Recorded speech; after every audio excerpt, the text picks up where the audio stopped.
감사합니다.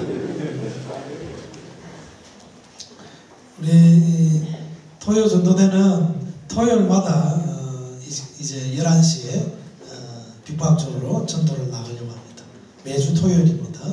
그리고 여러분 이번 주에는 수요 기도가 없다고 그랬죠. 금요 성경 집회가 있습니다. 그래서 칼리사입니다. 주부에 주소가 나와 있습니다. 그리고 청년들은 또 잘 연락해서 차가 없으신 분은 우리 교육관에서 출발하도록 하겠습니다. 그래서 또 강도사님한테 연결을 전화를 하셔서 차편을 알아보시고 그렇게 많이 오셔서 기도해서 많은 은혜 받았으면 좋겠습니다. 오늘 하나님 말씀은 하나님을 감동시키는 자라는 제목으로 말씀 전가하도록 하겠습니다. 옆 사람하고 한번 인사했으면 좋겠습니다. 많은 은혜 받으십시오. 그리고 특별히 오늘은 한번 기도했으면 좋겠습니다. 교회가 예배의 은혜가 있게 하시고 교회가 부흥되게 하시고 또 모든 하는 일에 하나님이 은혜를 다하여 달라고 오늘도 평강 또 바이블키 대학이 있는데 이런 모든 일에 은혜가 있어야 될 것 같습니다. 우리 모두 예배드릴 뿐만 아니라 우리 교회에 은혜가 넘치게 해달라고 기도하고 하나님 말씀 듣도록 하겠습니다. 동선 기도하겠습니다. 하나님 아버지 감사합니다. 우리 교회를 사랑하여 주시고 하나님 은혜가 부족할 때 성령 하나님께서 은혜를 주셔야 우리 은혜를 받을 수 있습니다. 마음문을 열게 하여 주시고 하나님 아버지 다 하나님께서 우리의 마음들을 여호와께로 향하게 하시고 주여 은혜밖에 없습니다. 하나님이 은혜의 강물을 우리 교회에 흘러넘치게 하시고 모든 하는 일마다 하나님 은혜를 다하여 주옵소서. 바이블키 대학 평강 성령 집회 아버지 책 또 아버지 하나님 전도 이 모든 일에 하나님의 성령의 역사가 꼭 있게 하시고 하나님 의지하오니 주께서 역사하시고 오늘도 전하는 자나 듣는 자가 한결같은 은혜로 아버지 은혜 받게 하여 주옵소서. 모든 것 감사할 때에 예수님의 이름으로 기도하옵나이다. 아멘. 자, 우리가 사람을 감동시키기도 합니다. 근데 하나님도 인격적인 분이시기 때문에 우리는 하나님을 감동시킬 수 있습니다. 그래서 하나님은 감동을 받으실 분입니다. 그래서 우리는 하나님을 감동시키는 자로 살아가야 되는데 오늘 성경에도 솔로몬이 하나님을 감동시키는 그런 내용이 나와 있습니다. 여러분 하나님을 감동시키면 하나님을 움직이게 됩니다. 하나님은 감동이 되시면 우리에게 뭔가 역사하십니다. 때로는 은혜와 복을 주시기도 하시고 감동되셔서 뭔가를 하십니다. 그래서 하나님을 감동시키는 자가 복이 있습니다. 그래서 오늘은 하나님을 감동시키는 자라는 제목으로 말씀 전가하도록 하겠습니다. 저는 일주일 내에 하나님을 감동시키는 그래서 이 제목도 하나님을 감동시키는 자라고 제목을 정했는데 책도 나왔더라고요. 하나님을 감동시키는 자라는 책이. 그래서 제가 그 책을 본 적은 없는데 설교 제목을 정해놓고 설교 준비를 하는 동안 그 책이 나와 있다는 것을 알게 되어졌습니다. 그리고 제 마음에는 우리 성도님들이 하나님을 감동시켰으면 좋겠다는 마음이 내 마음속에 찾아오기 시작했습니다. 이 마음이 떠나지 않는 거예요. 그래서 여러분들은 하나님을 감동시키는 자로 살아야 합니다. 여러분이 신앙생활을 이렇게 해서는 하나님을 감동시킬 수 없습니다. 이렇게 예배를 드리고 이렇게 기도를 하고 이렇게 섬겨서는 하나님을 감동시킬 수 없습니다. 하나님을 감동시키는 자가 누구이며 하나님을 감동시키면 어떻게 되는가에 대해서 성경은 분명하게 우리에게 제시해 주고 있고 솔로몬뿐만 아니라 성경에는 하나님을 감동시키는 인물들이 많이 나와 있습니다. 여러분들도 하나님을 감동시키는 사람이 되어졌으면 좋겠습니다. 하나님을 감동시킨다는 것은요, 이는 정말 우리가 쉬운 일은 아니죠. 그래서 오늘 말씀을 통해서 하나님을 감동시키는 일이 뭘까? 하나님을 감동시킨다기만 하면 어떤 일이 일어날까? 여러분, 우리가 신앙생활을 하면서 하나님을 감동시키는 일이 우리의 삶 가운데 일어나고 교회에 일어나면요, 하나님이 큰 역사가 일어나게 됩니다. 여러분, 오늘 이 솔로몬을 통해서 한번 생각해보고 또 우리가 하나님이 감동시키는 일들이 이 솔로몬이 기본에 가서 1천 번제를 드린 것뿐만 아니라 또 기도한 것뿐만 아니라 다른 일들도 많이 있습니다. 그래서 우리가 결론적으로는 나도 하나님을 감동시키는 자가 되자, 그런 마음들을 가지고 돌아갔으면 좋겠습니다. 여러분, 하나님을 감동시키는 자, 참 이 인물 중에서 솔로몬뿐만 아니라 다윗도 그 아버지도 하나님을 감동시킨 자였고, 오늘 솔로몬도 역시 하나님을 감동시키는 자입니다. 솔로몬은 오늘 기브온에 가서 제사를 드리러 갑니다. 1천 번제를 드리는데 소와 양을 1,000마리를 잡아서 하나님께 제사를 드립니다. 여러분, 100마리를 드리든 10마리를 드리든 제사를 드리면 됩니다. 근데 1,000마리를 드린다는 것은요, 굉장한 겁니다. 여러분, 어떤 분은 이 1천 번제를 제사를 1,000번을 드렸다 이렇게 생각하시는 분이 있지만, 영어 성경에는 1,000마리의 짐승을 잡아다가 드린 걸 말합니다. 그래서 어떤 분은 새벽 기도를 1,000번째 하는 사람이 있고, 또 가정 예배를 1,000번 드리는 분들도 있습니다. 근데 어떤 분들은요, 이렇게 말합니다. 그 사람들은 성경을 잘 모른다. 이것은 1,000번째가 드린 것이 아니라, 1,000번의 제사를 드린 게 아니라 1,000마리의 양이나 소나 짐승을 잡아다가 즉 1,000마리를 드린 제사가 1,000번째입니다. 그래서 원어의 성경에도 그래 되어 있습니다. 근데 저는 성경을 1,000번째를 드렸다 이렇게 잘못 해석해서 가정예배를 1,000예배 드리고 또 1,000예배에 새벽기도를 드리고 이런 것은 미신이다 이렇게 말하는 목사님들이 있더라고요. 저는 그런 목사님들을 향하여 저도 말씀드리고 싶습니다. 물론 미신적인 경향이 있을 수도 있지만 하나님은 뭘 보느냐 하면 우리가 어떤 자세로 예배를 드리느냐. 만일 예를 들어서 1,000마리의 짐승을 잡아다가 번제를 드렸는데, 즉 제사를 드렸는데 그것은 1,000번의 제사를 드린 게 아니라 7, 8일 정도 동안에 1,000마리의 양을 제사를 드렸습니다. 1,000일 동안 하루에 한 번씩 드려, 또 시간마다 한 번씩 드리는 그런 제사가 아니라 양이나 짐승을 1,000마리를 잡아서 드린 제사라는 겁니다. 그래서 1,000번째 가정예배를 드리고 1,000번째 새벽기도의 제사를 잡는 것은 잘못됐다, 성경하고 맞지 않다, 그렇게 주장하시는 분도 있는데 저는 그 주장을 받아들일 수가 없습니다.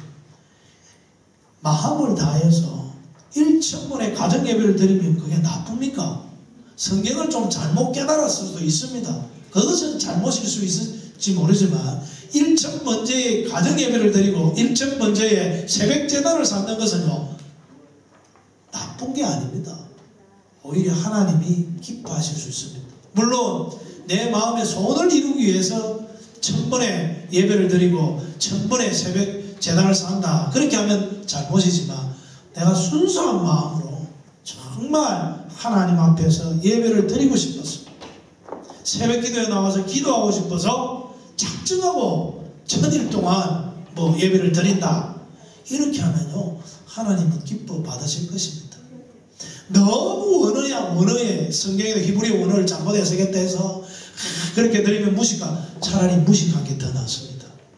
예배를 안 드리는 사람보다도, 가정예배를 마음 먹고 작정해서 드리지 않는 사람보다도 제가 예배를 한번 드려보겠다고, 한번 1,000번째를 드려보겠다고, 한번 기도해보겠다고, 그런 사람들이 오히려 더 하나님이 기뻐하지 않을까. 물론 미신적으로 뭔가를 자기의 마음의 소원을 이루기 위해서 드리는 것은 아닐 것입니다. 애가 대학 입시를 앞두고 1,000일 기도를 한다, 그런 건 하나님 기뻐 받으시지 않을 수 있습니다. 물론 자녀를 위해서 1,000일 동안 기도하는 그 자체는 좋을 수도 있지만 동기가 뭐냐, 태도가 뭐냐, 이게 더 중요한 것입니다. 오늘 이 솔로몬도 1,000번째를 드릴 때 그 태도와 마음의 중심이 어디에 있었냐에 따라서 하나님이 감동을 받고 안 받고 결정이 되어집니다. 이 솔로몬은요 1,000번째를 드릴 때 이 기도의 내용에 나와 있는 걸 보면 이 1,000번째를 드리는 그의 마음 자세와 저 태도를 또 마음의 중심까지 우리가 알 수 있습니다. 솔로몬은 예배를 드리면서 이렇게 말합니다. 내가 왜 1천 번제를 드리느냐면 하나님 앞에 큰 은혜를 받았다는 것입니다. 하나님께서 큰 은혜를 베푸셨지 않습니까? 그리고 나는 종이라 작은 아이라 출입할 줄 모릅니다. 이 말은 왕궁에 출입을 해서 신하들과 조회도 하고 또 백성들을 다스리고 즉 왕의 업무를 해야죠. 그래서 나라를 다스려 가야 됩니다. 이런 일들이 작은 아이기 때문에 왕이 출입하는데 즉 나라를 다스려 가는데 부족한 자입니다. 그렇게 고백하고 있고 또 백성들이 송사를 가져오면 그 송사를 하나님의 율법으로 그 재판을 공의롭게 해야 됩니다. 그래서 율법이 해지지 아니하고 율법이 바르게 써야 되고 공의가 서야 하는데 이것을 하기 위해서는요 율법을 가지고 재판을 한다 하더라도 또 어떤 사항들은 참 하기 힘든 게 있어요. 율법을 알더라도 재판하기 힘든 게 있습니다. 그래서 지혜를 주셔서 송사를 잘 분별할 수 있는 그래서 백성들을 재판을 잘해서 백성들을 잘 올바르게 또 인도해가는 그런 왕이 되고 싶습니다. 재판을 굳게 해버리면요 잘못해버리면 옳고 그름이 서지 않습니다. 하나님의 공의가 서지 않아요. 하나님의 나라의 가장 중요한 중에 하나가 공의입니다. 하나님의 율법이 바로 서야 합니다. 율법대로 다스려지고 율법대로 행하는 나라가 되어야 됩니다. 그래서 재판도 율법에 의해서 해야 합니다.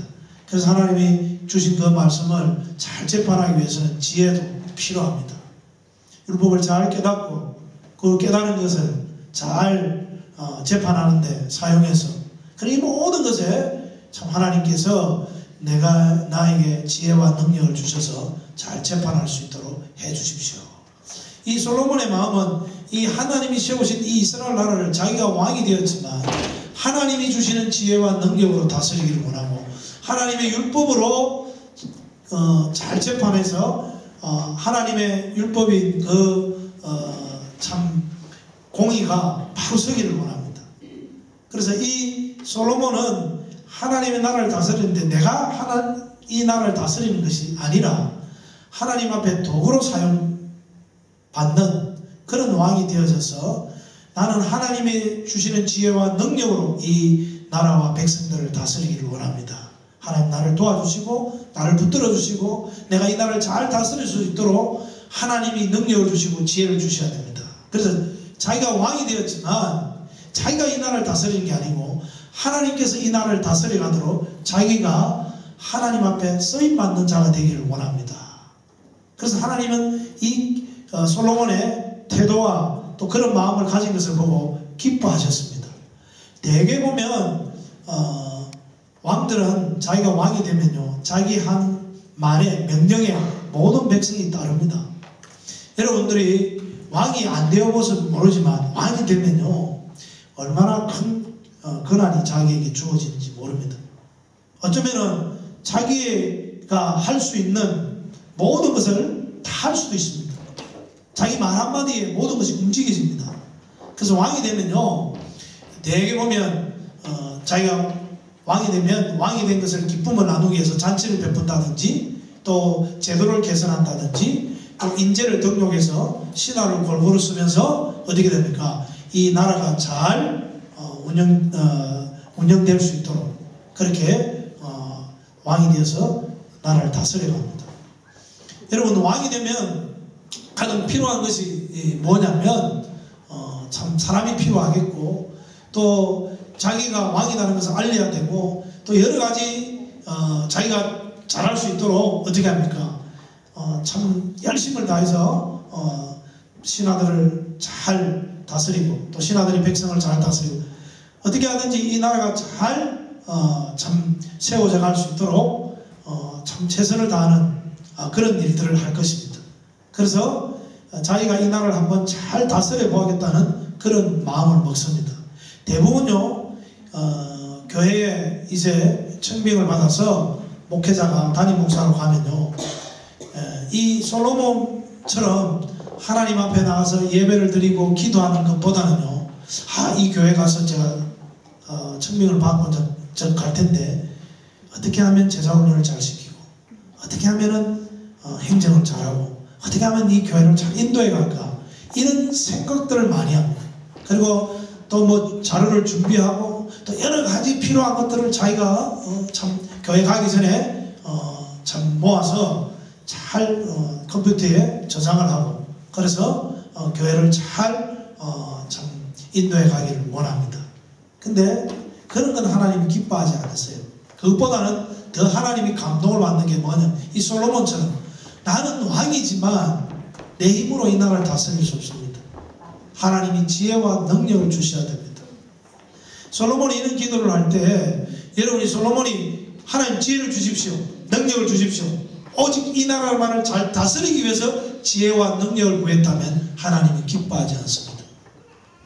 그걸 통해서 내가 왕으로서 역할을 잘하기 위해서, 백성을 잘 다스리게 하기 위해서 내가 뭔가를 하나님은 지혜만 주시고 능력만 주시고, 나는 그거 받아서 내가 잘해서 백성들로부터 내가 칭송받고 내가 나라를 잘 다스려서 나를 구석에 세워가고, 이런 것만 원해서 지혜와 능력을 달라고 하면 하나님 기뻐하지 않습니다. 하나님 감동받지 않습니다.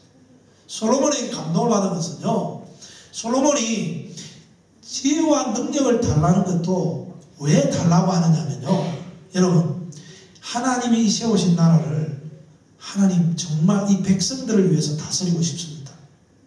내가 백성의 그 소리를 들을 수 있는 듣는 마음을 달라고 했습니다.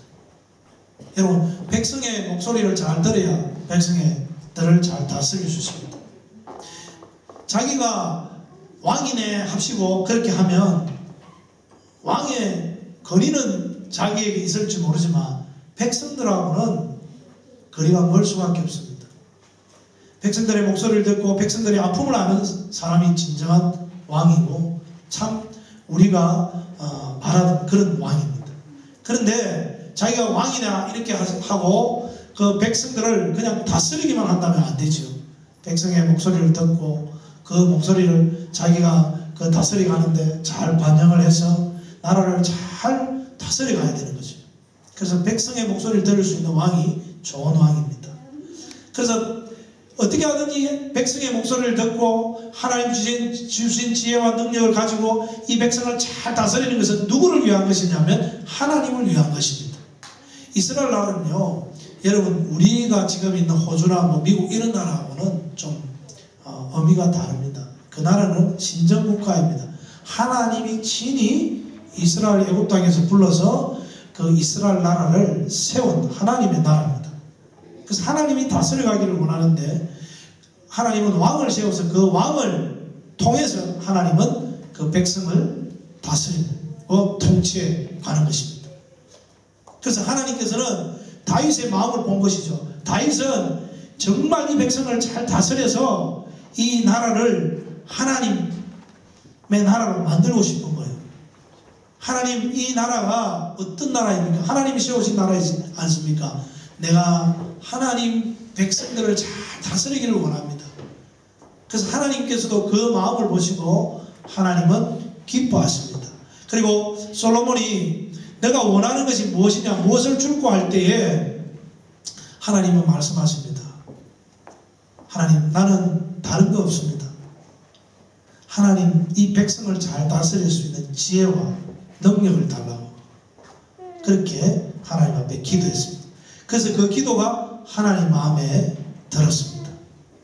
여러분, 사람의 마음을 보면요, 그 사람이 어떤 사람인지 알 수 있고, 그 사람이 하는 기도와 태도를 보면요, 그 사람을 보고 감동할 수도 있고 안 할 수도 있습니다. 하나님은요, 솔로몬이 어떤 마음으로 제사를 드리고 어떤 것을 구할 것인지 알고 있습니다. 이미 제사를 드리러 갈 때부터 그는 제사를 드리는 것이 그냥 드리러 가는 것이 아니라 정말 하나님 앞에 나아가기를 원하는 것입니다. 그래서 일천번제를 드렸습니다. 이 일천번제는요, 태워서 드리는 희생제사입니다. 양이나 소를 잡아다가 각을 뜨고 피를 흘리고 우리가 피의 제사가 있어야 하나님께 나아갑니다. 정말 하나님 앞에 나아가고 싶습니다. 하나님 나는 내 힘으로 안 됩니다. 하나님 앞에 나아가서 하나님이 나를 도와주셔야 됩니다. 그리고 나는 이 번제처럼 태워서 드리는 것처럼 다 나를 희생하기를 원합니다. 하나님을 위해서 희생하기를 원합니다. 나는 이 백성의 왕이 되었지만 이 백성을 위해서 희생하기를 원합니다. 나는 왕이지만 백성을 위해서 살기를 원합니다. 백성을 잘 재판해서 억울한 사람이 한 사람도 없게 하기를 원합니다. 이 백성들이 정말 복을 누리며 살기를 원합니다. 하나님의 율법에 공의가 서는 것이 이 나라가 잘 되는 길입니다. 정말 잘 다스리기를 원합니다. 하나님 나는 그렇게 쓰임받고 내 자신을 다 드려서 하나님을 위해서 이 백성을 잘 다스리기를 원합니다. 그런 마음으로 하나님 앞에 일천번제를 드리러 기본으로 올라가서 제사를 드리러 간 것입니다.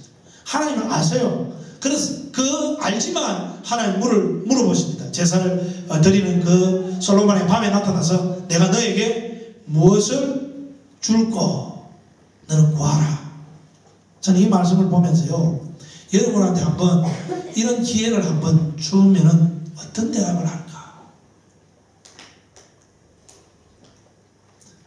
제가 일부 예배 때 물어봤습니다.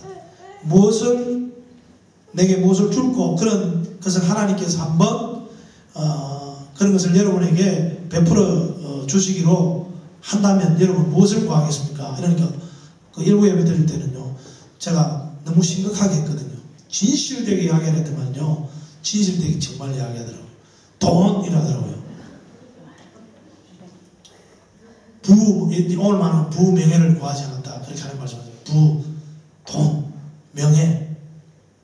여러분 정말 여러분에게 하나님이 내가 너를 위해서 뭔가를 한번 해주겠다. 내가 마음의 소원이 뭐냐 한번 말해봐라. 그렇게 하면 어떤 소원을 말하겠습니까? 어떤 사람은 집을, 어떤 사람은 자기가 필요한 거, 여러 가지를 구할 수 있을 것입니다. 저는 이런 사람이 나왔으면 좋겠어요. 우리 교회에. 하나님, 우리 교회에 예배를 마음껏 드릴 수 있고 정말 우리가 마음껏 출입할 수 있는 교육관, 그런 것을 우리에게 주었으면 좋겠습니다. 그런 마음의 중심이 있는 그런 마음을 가지고 있는 사람들은 참 저도 감동이 돼요. 여러분 중에 혹시 어떤 분이 있는지 모르지만요, 어떤 분이 한 분 계셨는데, 사람은요 하나님을 감동시킬 수 있다는, 이 솔로몬, 어떤 분이 참 홀로 되셔가지고 자녀를 둘이 데리고 이제 살기 위해서 도시로 나와왔습니다. 도시로 나와왔는데 먹고 살 길이 막막해서 교회에서 사찰 일을 했습니다. 지금은 관리집사입니다. 교회에서 관리집사로서 섬겼습니다. 여인으로서 자녀가 둘이 있습니다. 그래서 그 당시에 교회도 크지 아니하고 그 당시에 어렵기 때문에 참 살기가 쉽지 않습니다. 지금으로부터 40-50년 전입니다. 그래서 한 60년대 70년대인데 그때 이제 이 여인이 무엇을 열었냐면 꽃집을 열었습니다. 꽃가게를 열었는데, 여러분 이 꽃가게를 열고 교회 일을 보면서 이제 겨우 입에 풀칠할 정도로 먹고 살았습니다. 그래서 이 여인이 하루는 교회가 이제 건축을 하게 되어졌는데, 이제 건축원금을 작정하게 되어졌습니다. 그 교회에 가장 잘 사시고 또 가장 참 모든 면에 훌륭하신 장로님이 한 분 계신데, 그분이 80만 원을 작정하셨어요. 근데 이분은요 5만 원도 하도 많습니다. 제가 어릴 때 60년대 70년대에는요 5만 원 주면은요 저희 시골에 집 한 채를 샀습니다. 5만 원 주면. 지금 한 몇 천만 원 할 거예요. 그 당시 5만 원이 큰 돈입니다. 전혀 감이 없지요. 그 시대를 안 살아봤기 때문에. 그 당시 그 정도 5만 원이 큰 돈입니다. 근데 이분이요 50만 원을 헌금을 했어요. 작정을 했어요. 그래서 사람들은요 그 소식을 듣고요 가만히 있으면 됐는데, 교회는요 잘하는 사람을 가만두지 않습니다. 항상 지만 하냐, 형편도 안 되는데 이름을 알리기 위해서 그렇게 50만 원 했냐, 택도 없이 적어가지고 지가 어떻게 그 많은 액수를 언제 꽃가게를 해서 꽃을 얼마나 팔아야 그렇게 돈 50만 원을 벌여서 헌금을 할 수 있겠냐고 비아냥거리면 조롱하면 막 쏘아대기 시작했습니다. 여러분 50만 원 드린다는데 자기가 안 드리면서 왜 내가 드리겠다는데 왜 그렇게 막 비아냥거리고 막 조롱하기도 하고 어떻게 낼 수 있냐 이렇게 말하는 사람들 심보가 참 대단합니다. 그런 사람들은요 마귀가 역사하고 있을 수도 있어요. 근데 이분이 흔들리지 아니하고 작정을 했습니다. 꽃가게를 하는데 그 작정한 후로부터요 얼마나 가게가 잘 되는지. 저도요 50만 원 못 줬습니다. 지금으로 말하면요 지금 여러분들이 헌금을 교회 건축 헌금을 하자 이러면요 한 20만 불 30만 불 이렇게 적어내야 돼요. 아무것도 없는 사람. 여러분 내가 수입이 있고 내가 뭔가 올바른 직장이고 사업이 있으면 내면 되는데 조그마한 가게 지금 뭐 꽃가게 이런 몇 평도 안 되는 그 가게에 언제 돈을 벌여서 50만 원 헌금을 합니까? 여러분 돈의 액수에 따라서 하나님이 감동받지 않습니다. 도저히 낼 수 없는 여인이 하나님 앞에 드리고 싶어서 드린 거예요. 그걸 왜 미쳤다고 그럽니까? 믿음으로 하려고 하는데. 그래서 이 여인이 드리고 난 뒤에는요 가게가 너무너무 잘 됐습니다. 그래서 가게가 몇 개가 생겼냐면 정말 그 가게만 주신 것이 하나님이 그때부터 가게가 잘 되기 시작하는데 정말 생각할 수 없을 정도로 집도 사고 땅도 사고 돈이요 넘쳐나서 정말 주체할 수 없을 정도로 그 여인에게 복을 주시는 겁니다. 오늘도 하나님이 내가 지혜만 구했느냐 부와 명예도 오고 가는 세대에 너보다도 더 큰 부와 영광을 누릴 사람이 없을 정도로 내가 내게 복을 주겠다. 하나님이 감동되니까요 하나님 다 주고 싶은 거. 하루는 제가 하나님을 감동시킨 사람 성경에 인물들이 많습니다. 요셉 이런 사람들 보더라도요 하나님이 감동받은 사람들이에요. 하나님이 감동받은. 요셉은 감옥에 갇혔잖아요. 그 보디발 아내가 유혹했는데 자기를 겁탈하려고 했다고 거짓을 누명을 씌워서 옥에 가두었습니다. 끝입니다. 왕의 제수들의 갇히는 감옥에 갇혔어요.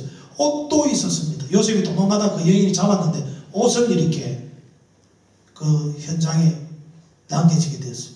그럼 이 옷 보여주면서 요셉이 나를 옷을 벗고 겁탈하려고 했으니까 현장범이죠. 그래서 그 보디발 시대장이 잡아가지고 옥에 누웠습니다. 근데 요셉은요 절망하지 않았습니다. 저 같으면요 길이 없다. 어떻게 길을 찾게? 변호사도 없고 아무 나를 그 억울한 누명에서 해명해서 나오게 할 사람 없으면 자, 인간의 방법은 아무것도 안 되는 겁니다. 노예가 어떻게 가정정보를 세워서 살만하게 해줬더만은 이런 엄청난 죄를 지어서 자기 아내를 겁탈하려고 했으니까 성범죄지요. 성추행이죠. 그걸 잡아다가 요셉은 하지도 않은 그 옷을 남겨둔 이 증거물이라면서 그것을 보여주면서 자기 남편에게 말해서 왕의 제수들이 가두는 그 감옥에 가둬버렸다는 것이 말씀드린 거죠. 이제 방법이 없습니다. 절망하지 않겠습니까? 저는 성경을 보면서 하나님이 우리에게 요구하는 것이 있는데 요셉에게 준 꿈과 비전이 있습니다. 그 절망 가운데서도 꿈과 비전을 이룰 수 있으신 하나님을 이 요셉을 통해서 나중에 보여주는데 요셉이 나중에 바로의 꿈을 해석하게 됩니다. 참 기적 같은 일입니다. 그래서 애굽의 총리가 되어져요. 그래서 모든 형제들이 와서 그 자기 부모도 마찬가지로 다 절합니다. 모든 사람들이. 만국천하가 예수 그리스도에 절하는 것처럼 요셉에게 절하는 그런 역사가 일어나게 됩니다. 이것은 무엇이 이루어진 것입니까? 하나님이 주신 꿈과 비전을 이루신 것을 말합니다. 감옥에 갇혔을 때 하나님이 우리에게 요구하시는 뭐냐? 그래도 너가 꿈과 비전이 이루어질 것을 믿느냐? 이루어질 수 없는 그 상황에서도 믿느냐? 절망할 수밖에 없는 그 상황에서도 절망하지 않느냐? 절망 안 하면 하나님은 감동하십니다. 감동을 받아 하나님. 여러분, 내가 절망할 수밖에 없다. 그때도 믿음을 가지고 일어서느냐, 기도하느냐, 기도할 수 없는데도 기도하느냐, 이것이 하나님을 감동시킨다. 여러분, 어떤 분이 그 압록강변에서, 이게 압록강변으로 중국의 그 땅에 교회가 있어서 십자가가 있었습니다. 근데 어떤 할머니가 매일 2시간씩 걸어가서 그 압록강 건너편이죠. 건너편에 교회가 있고 이쪽 편에서 그 십자가를 바라보면서 매일 울고 가시는 거예요. 눈물을 흘리면서. 할머니가 울면서 그 십자가만 보면 우는 거예요. 교회가 세워진 것이 너무 기쁘기도 한지 모르겠. 이름도 없는 여인이 와서 그 압록강변에서 그 교회를 바라보고 십자가를 우는 거예요. 근데 하루는 그 할머니가요, 압록강을 건넜습니다. 죽음을 무릅쓰고 건너는 거죠. 근데 그 십자가만 바라보고 그 교회를 향하여서 왔습니다. 근데 할머니가 보따리를 들고 와서, 보따리를, 이 십지에 있었던 일입니다. 보따리를 들고 와서 목사님 앞에 내놓습니다. 목사님 받으시라고요. 목사님 이게 뭡니까? 중국말 했는지 한국말 했는지 잘 모릅니다. 통했다 하니까 뭡니까? 물어보니까 보따리를 풀더래요. 그 속에 뭐가 들어있었을까요? 할머니 말합니다. 내가 50년 동안 11조를 모은 돈입니다. 내가 이걸 드릴 교회가 없어서 못 드렸습니다. 목사님 받으시고 하나님께 들으시라고요. 하고 중국땅에서 북한으로 다시 넘어가면서 우리 북한을 위해서 기도해 주시라고요. 빨리 평화가 오고 빨리 신앙생활을 할 수 있도록 뭐 자기의 바람을 그 목사님한테 말씀하고 돌아가시더라고요. 저는 정말 그 일이 일어난 것에 대해서 어떻게 이런 일이 있을 수 있을까? 여러분, 하나님을 감동시키려면요, 얼마든지 우리가 하나님을 감동시킬 수 있는 일들을 할 수 있습니다. 여러분, 사람을 감동시키지 마세요. 사람을 감동시키나 하면요, 10가지 잘해주다가 1가지 잘못하면 삐끼는 게 인간입니다. 사람을 감동시키면요, 계속 감동시키다가 합니다. 그러나 한 번이라도 하나님 앞에 감동시킨 사람은요, 하나님의 그 냉수한 거래라도 대접한 자들은요, 정성을 다해서 대접한 자들은요, 하나님은 잊지 않는다고요. 제가 제 위에 있는 수석 봉사 이건대 목사님이 계셨는데, 제가 한번 식사 대접을 했어요. 돈 10만 원도 안 들어요.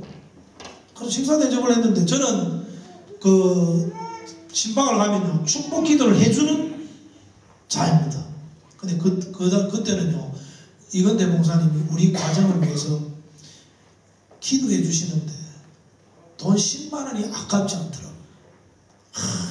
100만 원이 든데도 이 기도하는 것을 축복해 주는 기도를 내가 믿음으로 아멘으로 받아들일 수만 있다면 이 돈이 뭐가 아깝겠냐. 야, 그래서 성도들이 이렇게 정성껏 대접하는구나. 근데 실감나게 깨달아지더라니까요. 여러분, 정말 있지 않습니까? 우리가 조금이라도 하나님을 위해서 예배 드릴 수 없는데 예배 드리고, 제가 이런 말 말하겠습니다. 또 오늘 집에 가면은 또 큰일이 일어나기 때문에 이야기 안 하겠습니다. 하여튼 저희 집 사람을 보면요, 감동이 될 때가 있어요. 정말 감동이 될 수 있어요. 전에는 김치를 담다가 청년들을 위해서 옛날에 제가 97년도 유학한데 교회를 섬기면서 청년들이 김치를 담다가 손이 이렇게 오그라지더라고요. 김치를 매주 담는다. 그때 제 마음이 아프더라고요. 하지마. 그렇게 정말 하고 싶고 또 그렇게 말도 했어요. 근데 그걸 담더라고요. 여러분, 어떤 분은요, 위암이 걸렸는데 내가 이때까지 한 일이 뭐냐? 실제 있었던 일이에요. 미국에서, 인민교회에서. 아무것도 없더래요, 하나님 앞에. 그래서 이분이 아무것도 해드린 게 없어서 내가 지금부터 뭘 할까 이런 생각을 하다가 청년들한테, 유학 온 청년들한테 김치를 담아줘서 이랬어요. 한 달 만에 죽는다고 했는데요. 김치를 담았는데 안 죽더래요. 유학을 죽는다 했는데 어서 한 달 만에. 또 김치를 담아줘. 6개월이 지나도 안 죽더래요. 다른 사람들이 와서 함께 김치를 담기 시작했는데 병원에 가보면 유암이 깨끗이 나아버렸어요. 놀라운 일이 일어난 거예요. 여러분, 하나님을 정말 섬길 수 없는데 섬기고 일하면 하나님이 감동받으실 줄로 믿습니다. 요즘은 교회 다니는 사람들이 자기 이익만을 쫓아서 교회 다니고, 은혜가 되면 교회 다니고, 은혜가 안 되면 쇼핑하듯이 다른 백화점에 가서 쇼핑하고. 여러분, 그렇게 하면 비가 오나 눈이 오나 이 교회가 은혜가 되나 은혜가 안 되나 그런 관계없이 꾸준히 하나님만 바라보고 섬기면 하나님이 그 사람에게는 꼭 은혜가 될 줄로 믿습니다. 교회가 다른 사람 다 은혜 못 받아도 그 사람 은혜 받을 수 있어요. 교회가 좋으면 은혜 받고 못 받으면 은혜 못 받는 그런 것을 꼭 공식처럼 이루어지는 게 아닙니다. 수학 공식처럼. 그러지 않아도 은혜 받을 수 있어요. 여러분이 저는 오늘 말씀을 좀 이제 결론적으로 정리하면서 말씀을 마치고 여러분이 한 부탁드리고 끝을 맺겠습니다.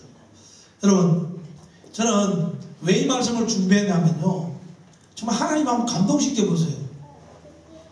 어떤 분은 미국에 장관을 시켜주겠다니까요, 주일 학교를 내가 섬길 수 있도록만 해주면 내 장관직을 맡아서 하겠댔어요. 내가 백악관에서 내 동네 고향까지 주일 예배를 드리러 와서 주일 학교를 가르쳐야 되는데, 물론 예배는 다른 때 드릴 수 있지만 내가 주일 교사고 주일 학교를 가르치고 있는데 장관이 되면 못 가르치니까 내가 장관이 돼도 주일 학교 교사를 하게 할 수만 있다면 나는 장관직을 수락하고, 그렇지 않으면 안 하겠댔어요. 장관직. 하나님 감동하시겠어요? 안 하시겠어요? 대답이 없으시네. 감동하십니다. 근데 뭘 보내준지 알아요? 헬기를 보내주겠다는 거예요. 대통령이. 그래서 헬기 타고 매주 시골교회에 가서 주일학 교사를 하는 거예요. 비행기를 타든지. 여러분, 장관직보다도요, 주일 교사를 그 애들을 가르치는 게 더 귀하게 여기서 장관, 세상에 천하 만국을 줘도 하나님 앞에 영광 돌리고 하나님을 위한 일이라면, 그게 더 중요하면 그것을 다 버릴 수 있는 사람, 그런 사람이 하나님께 감동을 주는 사람입니다. 하나님은 그 사람에게 모든 것을 다 줄 수 있어요. 여러분, 너무나 세상 사람들이 사는 사람들이요, 하나님 앞에 감동을 주는 그런 인물들이 성경에도 많이 있고, 또 실제 믿음 생활하는 사람들 중에서도 많아요. 욥을 보세요. 자기 자녀도 다 죽고 모든 재산도 다 불타버리고 다 없어져 버렸잖아요. 주신 자도 여호와요, 거두실 자도 여호와요, 오히려 여호와를 찬송할지. 아멘. 그럼 하나님이 그 욥의 신앙 보고 감동을 안 받겠어요? 여러분은 하나님을 감동시킬 수 있는 성도님들이 다 되시길 주님의 이름으로 축원합니다. 어떻게 감동시키는 거는요, 여러분 다 아세요. 저는 끝으로 예배 드릴 수 없는데 예배 드리십시오. 기도할 수 없는데 기도하십시오. 섬길 수 없어도 섬기십시오. 기분 좋으면 섬기고 안 섬기고 그런 거 아닙니다. 하나님 말씀을 배우는 일에도요, 내가 시간이 있으면 배우고 시간 없으면 안 배웁니까? 장사를 그만두더라도 하나님 말씀 배우려면 배워야죠. 저는 이해가 안 갑니다. 신앙생활하는 사람들. 시간이 나면 공부하겠습니다. 없으면 안 됩니다, 목사님. 천하에 없어도 안 됩니다. 목사님, 시간 없어요. 자꾸 하라면 신경질 납니다. 안 된다고 했는데 왜 자꾸 목사님 하자고. 목사님 생각도 없으십니까? 여러분, 정말요, 하나님의 말씀을 정말 시간이 없는데도 한번 배워보세요. 하나님 감동하지 않으십니까? 아까 광고하실 때 뭐 1년 한다고 그러시대. 2년도 할 수 있습니다. 여러분, 그게 중요한 게 아니에요. 내가 할 수 없는데도 정말 내가 하려고 하고, 그러면 하나님이 감동시켜요. 사람을 섬기는데도 그렇게 우리 성도님들을 감동시키고 하나님을 감동시켜서요, 오가는 세대에 하나님의 은혜와 복을 받을 수 있는 여러분이 다 되시기를 주님의 이름으로 축원합니다. 기도하겠습니다. 하나님 아버지, 우리는 정말 이 세상을 감동시키며 사는 사람이 있고 이 세상에 지탄을 받으며 사는 사람들도 있습니다. 우리는 신앙생활을 해도 하나님을 감동시킬 수 있는 그런 성도로서 믿음 생활할 수 있는 은혜를 베풀어 주시기를 원합니다. 하나님 아버지, 정말 섬길 수 없는데도 섬기려고 하고, 아버지 하나님, 배울 수 없는데도 배우고, 예배 드릴 수 없는데도 예배 드리려고 하는 그런 아버지 하나님이여, 진정한 믿음의 크리스찬들이 많아지기를 원합니다. 아버지 하나님, 정말 하나님 진실된 그리스도인이 되게 하시고, 내가 내 자신을 포기해서라도 하나님을 위한 것이라면 하나님을 위해서 살아갈 수 있는, 그 일을 할 수 있는 그런 성도가 되기를 원합니다. 하나님, 내가 어떻게 하나님을 감동시키며 이 땅에 살겠습니까? 나를 버리고 하나님을 기쁘게 할 수 있는 일들을 행하며 정말 이 일을 통하여 하나님이 감동되게 할 만한 그런 일들을 행하여 나갈 수 있는 그런 축복들을 우리에게 내려 주시옵소서. 모든 영광 주님 앞에 돌려드리오며 감사할 때에 예수님의 이름으로 기도하옵나이다. 아멘.